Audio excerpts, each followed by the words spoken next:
उत्तराखंड के शांत, छोटे और सुहाद्र ऐसा शहर जो सुर्खियों में आ गया। हम बात कर रहे हैं कोटद्वार की। और अचानक ये शहर सुर्खियों में क्यों आ गया? क्योंकि उस वक्त ना कोई बड़ी राजनीतिक रैली हो रही थी, ना ही कोई आंदोलन हो रहा था। फिर भी कैसे एक शख्स ने पूरे मामले को संभाल लिया। वो खुद हिंदू था, लेकिन उसने अपने आप को मुस्लिम बताकर पूरे मामले को शांत कर दिया। इस वक्त वो शख्स न्यूज़ 24 पर लाइव है। वो कहानी उस पल की जब हालात बिगड़ रहे थे, बुजुर्ग अपमानित हो रहे थे, माहौल गर्म था। और इस वक्त राहुल प्रकाश हमारे सहयोगी उस शख्स के साथ मौजूद हैं, मोहम्मद दीपक। राहुल, बात कीजिए और आज दीपक की कहानी उन्हीं की जुबानी।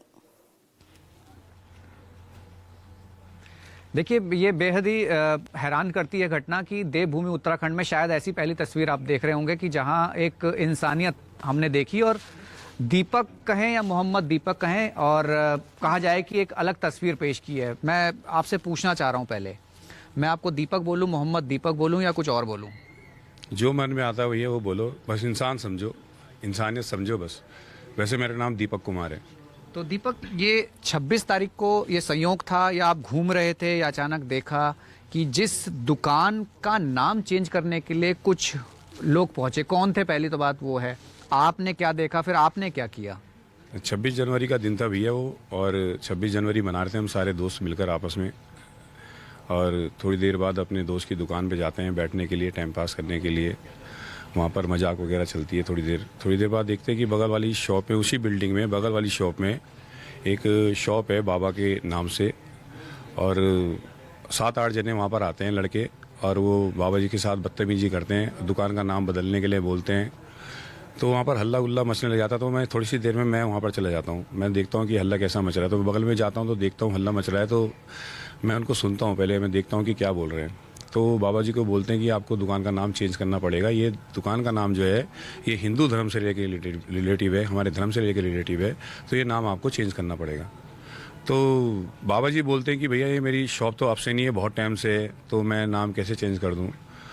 तो फिर मैंने बोला कि यार मेरी नज़रिए से देखो तो मैं कम से कम 30-35 साल से इस शॉप का देखता आ रहा हूँ, और मैंने देखा है कि 30-35 साल से मेरे हिसाब से ये शॉप है। तो बाबा जी ने मेरे को बताया ना 30-35 साल ही, कम से कम 40 साल इस शॉप को हो गए हैं, और ये नाम चेंज करने के लिए बोल रहे हैं, तो मैं नाम कैसे चेंज कर दूँ?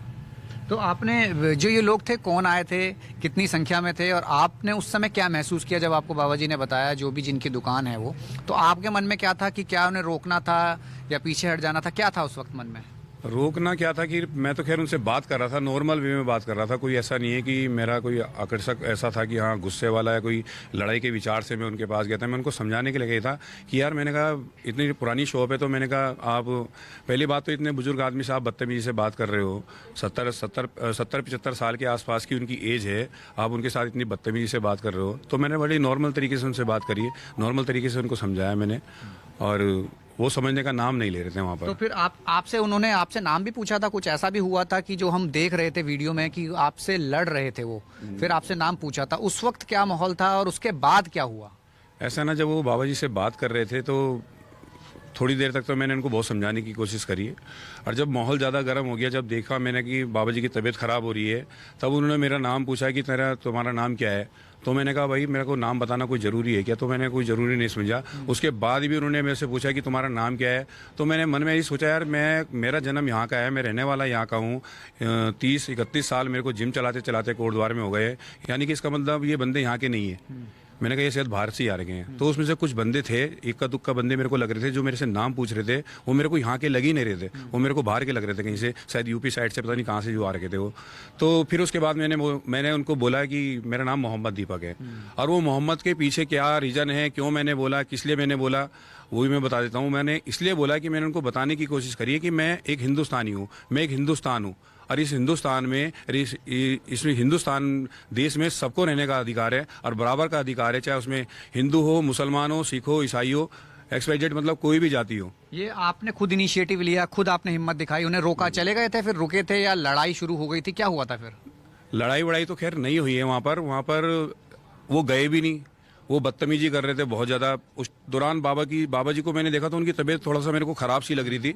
तब मैंने विजय को बोला, यार विजय रावत जी, मैंने कहा यार विजय भाई, मैंने कहा इनको थोड़ा सा यहाँ से भगाना पड़ेगा, मेरे को ऐसा लग रहा है उनके बेचारों की तबीयत थोड़ा सा ख़राब सी लग रही है। तो हमने उनको ऐसी जाने के लिए बोला, उनको पुश करने के लिए बोला, तो वहाँ का माहौल बिगड़ गया।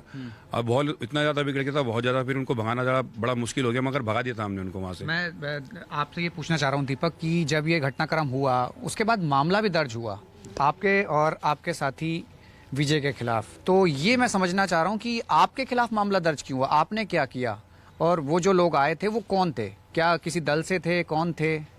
ऐसा है भैया, जो लोग बाबा जी की शॉप में आए थे वो तो बजरंग दल के थे, ठीक है।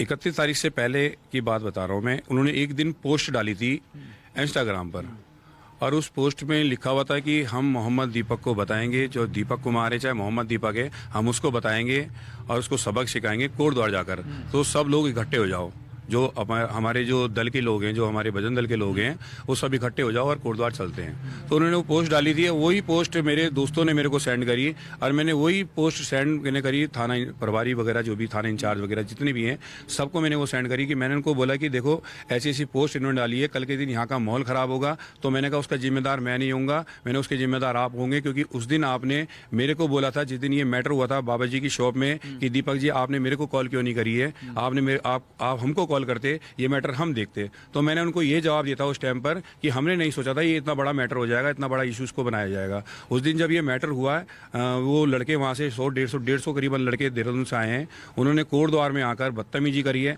पहली बात तो ये कहना चाहूँगा कि वो इतने बंदे कैसे आ गए कोटद्वार में, ठीक है। जब उनको मैंने पहले ही इन्फॉर्म कर दिया था, थाना प्रभारी को, थाना इंचार्ज को, मैंने सबको इन्फॉर्म कर दिया था कि मैंने उनको बोला था कि ऐसा ऐसा मैटर है, ऐसी ऐसी पोस्ट उन्होंने डाली है, तो आप इस पर कार्रवाई करिए, आप इसको ज़रा सोचने की कोशिश करिए। तो उन्होंने क्या करा, उन्होंने उनको रोका नहीं। वो पहले पे बैरियल पार पता नहीं कैसे कर गए, कैसे एंट्री कर गए कोटद्वार में, और एंट्री कर भी गए तो वो कम से कम 4-5 घंटा उन्होंने कोटद्वार में बवाल मचाया। मेरे जिम के नीचे आके उन्होंने बहुत गंदी गंदी गालियाँ दी, मेरी माँ को, मेरी बहन को, बेटी को, मेरी वाइफ को, सबको, मेरी पूरी फैमिली को उन्होंने बहुत गालियाँ दी है। एक चीज हमने जो देखी थी, पुलिस चल रही थी, उस दौरान ये भीड़ आगे जा रही थी और दीपक उनके बीच में थे, और ये चीजें हम देख रहे थे, उस वीडियो में दिख भी रहा था। एक चीज और पूछना चाहूंगा, आपको खतरा है किसी से, डर है, या अब जिस तरीके की बातें निकल कर आ रही हैं, एक वीडियो मैसेज आया था, एक वैसे मैसेज आए थे कि आपको छोड़ेंगे नहीं, अभी ऐसा करेंगे, तमाम चीजें थी, तो क्या मन में डर है? देखो भैया, जैसे वहाँ पर माहौल हुआ, जैसे वहाँ कंडीशन थी, मेरी फैमिली को गाली दी जा रही थी, मैं आया नीचे, मैं ऐसे, क्योंकि मैं अपनी फैमिली के बारे में क्यों सुनूं, अपनी माँ के बारे में क्यों सुनूं, जिसने पैदा किया है, जिसने जन्म दिया है, जिसने मेरे को यहाँ पर रहने का अधिकार दिया है कि हाँ मैंने तेरे को पैदा किया, जो काम करेगा अच्छे काम करेगा, वो मैटर अलग है। अब सीधी सी बात यह है कि दरने वाली बात, मैं डरूँ क्यों, कोई गलत काम तो मैंने किया नहीं है। मामला दर्ज हुआ आपके खिलाफ? मामला दर्ज हुआ वो उसी मैटर के बाद हुआ जब वो लड़के यहाँ पर आए हैं, और आने के बाद उन्होंने यहाँ पर बदतमीजी करी है। अब बदतमीजी इतनी ज़्यादा हो गई थी, इतनी ज़्यादा गाली गलौज हो गई थी, मैं खुद आया हूँ, मैं अकेला आया हूँ उनके बीच में लड़ने के लिए। मैंने उस टाइम पर बोला है, मेरे मुंह से 1-2 गालियाँ भी निकली हैं उस टाइम पर, ये आपने देखा होगा। वो क्या मैं गाली भी नहीं दे सकता क्या? वो इतनी गंदी गंदी मेरी माँ बहन को सब गालियाँ दे रहे हैं, सबको गालियाँ दे रहे हैं, तो मेरे मुंह से निकली है। मैंने उनको बुलाया, मैंने उनको ललकारा, मैंने कहा आओ, मैंने कहा कोई बात नहीं यार, मैंने कहा मारेंगे तो ज़्यादा क्या करेंगे। तो आपने कभी देखा देवभूमि उत्तराखंड, खासकर कोटद्वार में ऐसा माहौल, इतने सालों में आप रह रहे हैं कि सब धर्म के लोग यहाँ रहते हैं, सब समाज की तरफ से आते हैं, इस तरह की तस्वीर देखी, क्या माहौल खराब करने की कोशिश की जा रही है? देखो भैया, माहौल तो काफ़ी टाइम खराब हुआ है यहाँ पर, ऐसी बात नहीं है, बहुत बार हुआ है। इन लोगों ने मतलब जिनका कोई लेना देना नहीं है, उनका बेचारों का जीना बड़ा दुश्वार किया है, एक ही कौम को टारगेट किया है, और ये पता नहीं कब से करते हुए आ रहे हैं। क्योंकि मेरा काम क्या है, देखो भैया, मैं जिम से घर और घर से जिम का मेरा हिसाब किताब रहता है, मेरा ऐसा नहीं रहता, तो मैं इतना ज़्यादा वो नहीं होता हूँ। उस दिन थोड़ा सा माहौल ऐसा था कि मेरे को टाइम लगा, मैं अपने दोस्त की शॉप में बैठा जाकर, तब जाकर ये ऐसा मैटर हुआ। और मैं दूसरी बात ये कहना चाहता हूँ कि जैसे ये हो रहा है, ये हमारे सामने पहली बार हुआ है, अगर अदरवाइज मेरे सामने ये दोबारा होगा तो मैं दोबारा करूंगा, मेरे को कोई दिक्कत वाली बात नहीं। रोकेंगे आप? बिल्कुल रोकूंगा, चाहे उसमें हिंदू भी क्यों ना हो और उसमें मुसलमान भी क्यों ना हो। अगर मुसलमान गलत करेगा तो मैं उसके लिए भी डिसीजन लूंगा, उसके लिए भी सामने आऊंगा और उसको भी बोलूंगा। मैं एक चीज और बताना चाह रहा था आपको कि यहाँ एक FIR है, उस FIR में ये जिम चलाते हैं काफी सालों से, उनके मित्र हैं साथ में, इनके खिलाफ मामला जो दर्ज हुआ है, जाति सूचक शब्दों का 3000 रुपए छीन लिए, जिम चलाते हैं, जिनके जिम के मालिक हैं, अच्छा खासा पैसा कमाते हैं, परिवार चला रहे हैं, पिता का देहांत हो चुका था, अकेले माँ और कहा जाए कि बीवी हैं, बच्चे। तो ये 3,000 रुपये छीन रहे हैं, घड़ी छीन ली, जाति सूचक, इन दोनों के खिलाफ मामला दर्ज। तो ये थोड़ा समझ नहीं आता कि जो भीड़ आई थी वो जिस तरीके से टारगेट करके आई थी कि नाम चेंज करना है, और जिस तरीके से दीपक ने मोहम्मद दीपक बोला, उसके बाद उस मामले को और बड़ा बना दिया गया कि किस तरीके से ये दीपक को नहीं छोड़ेंगे। तो ये जो मामला दर्ज हुआ है, 3,000 रुपये छीने थे आपने? तो इतने टाइम से मेरा जन्म यहीं का ही है भैया, इतने टाइम से मैं जिम चला रहा हूँ, क्या मैं 3,000 रुपये छीनूंगा? तो कोई लॉजिक ही नहीं हुआ। पहली बात, पुलिस ने FIR दर्ज करी है। अब मेरी ये समझ में नहीं आ रहा है FIR। पहली बात तो FIR हमारे ऊपर होनी नहीं चाहिए थी।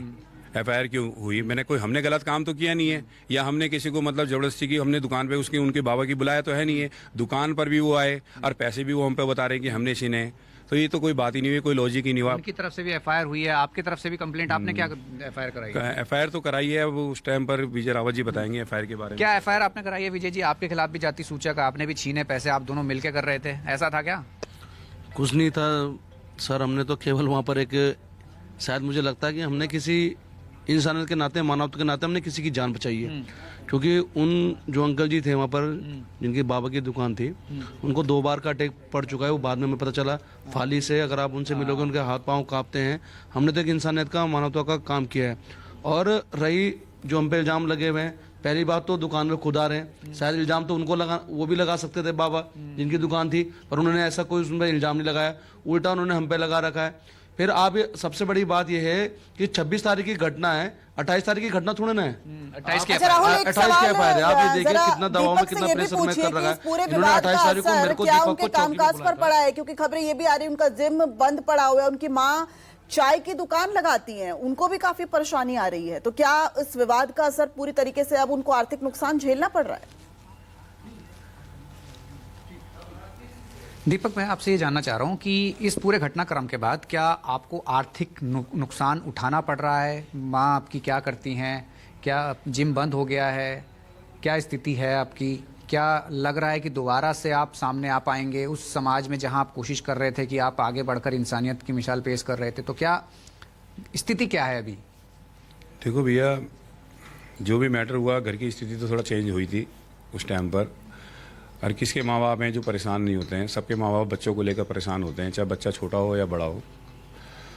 और स्थिति ख़राब हुई है घर को लेकर, मतलब बिजनेस को लेकर। मेरा 7-8 दिन से मेरा जिम नहीं चल रहा है, बंद हो रखा है। तो क्योंकि मेरे जिम से ही मेरे घर का खर्चा चलता है। एक छोटा सा स्टॉल लगाती है मेरी मम्मी भी चाय का, तो थोड़ा बहुत खर्चा वहाँ से चलता है। तो स्थिति तो ख़राब हुई है। मेरी बेटी को धमकी मिली है? नहीं, धमकियाँ तो नहीं मिली है। धमकियाँ तो मेरे को भी नहीं मिली है। खैर, धमकियाँ तो देखो सीधी सी बात है, मेरे को भी नहीं मिली है। ऐसा मेरे को नहीं मिली धमकी। जिस तरीके से वो 3 युवक जो दिख रहे हैं वीडियो में, वो लगातार अलग अलग बातें कर रहे हैं, और कई जगह ऐसे भी देखा गया इससे पहले एक सैलून को बंद कराने पहुंचे थे वो सोशल मीडिया के थ्रू तो लिख रहे हैं लोग बाग, पोस्ट वगैरह हमारे खिलाफ जो लिख रहे हैं, जिनकी मानसिकता बताती है कि उनकी मानसिकता कैसी है, उनकी सोच कैसी है।